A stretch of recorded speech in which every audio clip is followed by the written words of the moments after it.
So, 2 summers ago, I was cycling to a smoke shop. It was kind of out of my way in a not-so-great neighborhood, but I felt fairly confident. It was daylight, and I rode all over the city, and I knew the store. At the time, I was 24, short, and had short pink hair, but I always considered myself too intimidating to be kidnapped. I forgot that, even though I'm a veteran, I'm also a short white girl. I pulled up to a crosswalk and was waiting for a light when 2 Hispanic guys started catcalling me from a windowless white van. There was no identification, no stickers on the van. Even the way they yelled at me was weird. It wasn't the typical nice tits or let me fuck you locker room nonsense. They would talk to each other and then yell through a cracked window, saying things like, "We are gonna get you," and "You're next." It felt off, like they were excited, but I just flipped them both off and rode away. The end of the story, right? Over a mile later, I was right around the block from my destination. To set the scene, there was a massive empty lot, more like 2 lots, on my right. That was the side I was riding down. To my left, there was a back fence of a very old and probably abandoned house. It was like that all around, mostly drifters or old people in poverty, with a few trap houses. The point is, there was no one else visible, and even if they had seen this, they wouldn't have said anything for their safety. I was pedaling along when the album ended, and I thought, I'm almost there. I'm not going to stop and fumble with my phone. This decision saved my life. As I was thinking this, a white van pulled up on my left and stayed right inside my peripheral vision. They revved the engine a few times and tried to spook me, but something told me not to move. Don't let them know you know, I thought. So I acted like my music was playing and pedaled a little faster. Up ahead of me, there was a brick wall to my left and a tall tree over it before a quick alley entrance. Suddenly, they punched the gas and pulled up in front of me, stopping next to the brick wall. They were trying to corner or funnel me, putting me in a position where I had to ride between their door and the wall. This all happened in a span of maybe 7 seconds. Honestly, I didn't feel panic. I didn't actively register any fear, sweet, or anything. It was like someone much calmer took over my body and said, "Nope." I remember instantly crossing the street without even thinking about the movements or why. As I pedaled up their other side, I realized this was the same van from before, but now it had a window repair magnet on the side. It was too small to look good and had absolutely no contact info, just a generic name. I kept rubbernecking and saw that there was no one in the front, but there was movement behind the seats. The guys were in the back by the door. They had planned to literally drag me off my bike, off the street, and do God knows what to me. Once I was past, they scrambled into the front seat and pulled out so hard they burnt rubber. I got to the store safely, but I still hate myself for not taking the plate number. Not that it would have done any good. They probably switched them out later.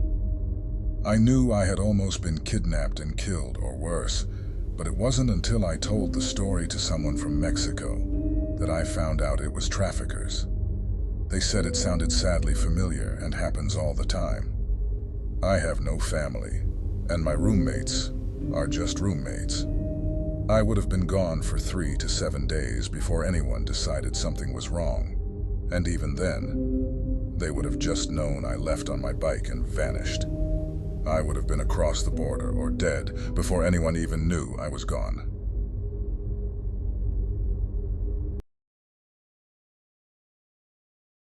My best friend is an influencer, not a big-time one, but with a substantial following that allows her to receive free products and even go on 2 sponsored trips. She still maintains a full-time job, using Instagram as a side hustle, mainly for its perks, as she hasn't reached a level where she can make a living from it yet. Anyway, this was her first sponsored trip. A small boutique hotel in Miami reached out to her via Instagram direct messages, offering an all-expenses-paid trip to Miami for Memorial Weekend 2018 in exchange for her to stay at the hotel, take photos, and share a few stories on her social media. They also mentioned she could bring a female friend along, and all expenses would be covered. This being her first experience with such arrangements, she wasn't entirely sure how it worked. They sent her a contract to sign, which seemed somewhat bogus. It stated that she'd be responsible for purchasing her plane ticket to Miami and would be reimbursed later. Supposedly this was to prevent a no-show scenario where the influencer gets a ticket purchased by the hotel but doesn't show up. She invited me, a gay man, instead of a female friend, because she was feeling uneasy about the situation. We thought it wouldn't be a big deal, and in the worst-case scenario, if they didn't cover my plane ticket, she'd pay for it herself. According to the plan, the hotel was supposed to pick us up at the airport. When the day came, we arrived in Miami, and there was a man holding a sign with her last name and the hotel's logo. We were greeted and escorted to a black SUV. However, things took a strange turn as we were about to get in the car. The driver, who had a thick accent and was wearing dark shades, appeared visibly upset. He was insisting that my friend wasn't allowed to bring her boyfriend, me, claiming it was supposed to be two girls, and that the hotel told him so. He demanded to see where the other girl was. We were left speechless and confused. The man who initially walked us to the car looked annoyed, got into the passenger seat, and began arguing with the driver in a language that wasn't Spanish, possibly Portuguese. Then he turned to us and asked about the whereabouts of the other girl. My friend, by this point quite upset, clarified that there was no other girl and that she was a famous influencer, and I was just a friend joining her on the trip. The man in the passenger seat got out of the car, threw our luggage out, and muttered something like, "This is some darn nonsense." He got back in the car, and they sped away. That was the end of it, and we were left in shock. My friend immediately emailed Melissa, the PR person we had been in contact with through email, to explain what happened, but there was no response. We decided to take a cab and arrived at the hotel, where everything started to make sense. The hotel had been rebranded and had an entirely different name, owner, and staff. We showed them the Instagram account, which indeed belonged to the old hotel, but not the new one. They hadn't contacted us, and they hadn't done anything. It seemed that someone who managed the old hotel's Instagram account or gained access to it was behind this. Notably, this account had around 10,000 followers, making it look legitimate, but further inspection revealed that the posts and photos were quite old. My friend felt foolish and couldn't stop crying. We reported the incident to the police, met with a detective, but nothing ever came of it. They investigated who had run the old Instagram account or had access to it, but none of the people who had previously managed it were involved. The whole situation was very unsettling and scary. It's disturbing to think that someone had sinister intentions and they knew about my friend. The Instagram account has since been deleted, and we never heard from anyone again. The thought that my friend might have been kidnapped if she had gone with another girl instead of me sends shivers down my spine.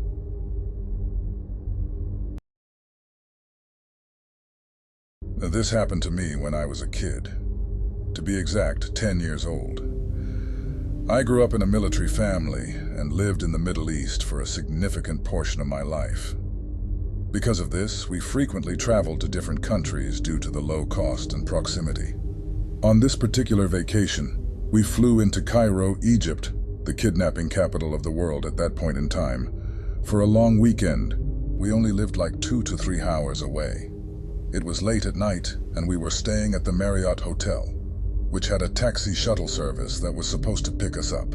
For some reason, our driver never showed up, so we were forced to find a regular taxi to take us there, which took forever to find that late at night. We finally found one that was offering us a pretty good deal. They don't run by meters. Instead, they just give flat rates that they choose. and headed toward the hotel. Out of nowhere, another taxi basically T-boned us in the middle of the road, causing us to stop. There aren't really defined roads in a lot of Arab places, so it isn't really that surprising that we got hit. In Arab nature, the two drivers got out of their cars, each yelling that it was the other's fault, and looking like they were going to fight. Eventually, they got back into their respective taxis and parted ways. My family and I were completely taken aback. We had been in Egypt for less than 2 hours and had already had quite the adventure. We finally got to the hotel, exhausted, as it must have been 3 a.m. by this point.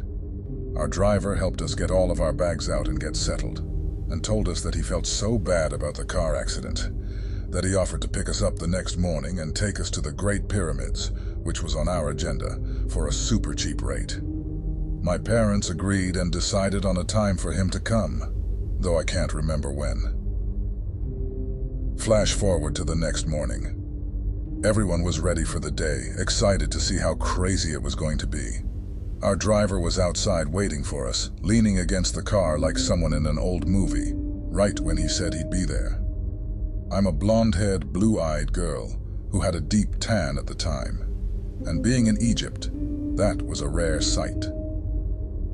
When the driver saw me in the daylight, he gave me the creepiest, most unsettling look that sent chills down my spine, even as a 10-year-old. I knew something wasn't right with him. Nonetheless, we got in his taxi and headed toward the pyramids.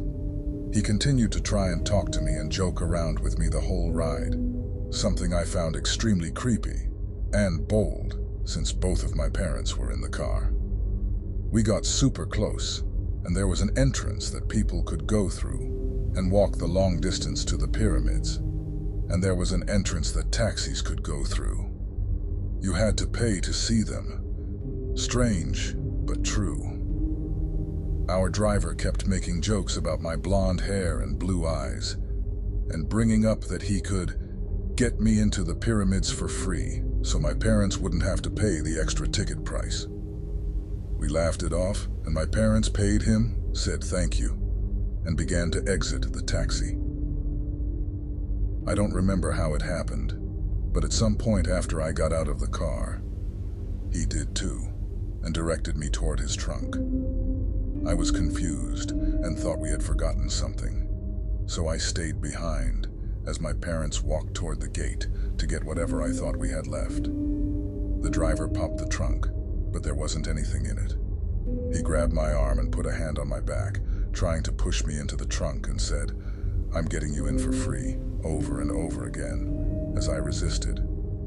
Naturally, I freaked out and screamed out to my mom and dad at the top of my lungs, terrified. When they heard me and noticed I wasn't behind them, they started sprinting back to the car. When the driver heard me scream, he immediately let go of me, closed the trunk, and drove away, just as my parents started to run to me. I was crying my eyes out, terrified out of my mind, knowing that an Arab taxi driver tried to put me in his trunk and drove away the second I screamed for help. It's scary to think what could have happened to me had he been stronger or more prepared or faster. He is the reason that I am still terrified of taxis, Ubers, Lyfts, and any car service of that nature.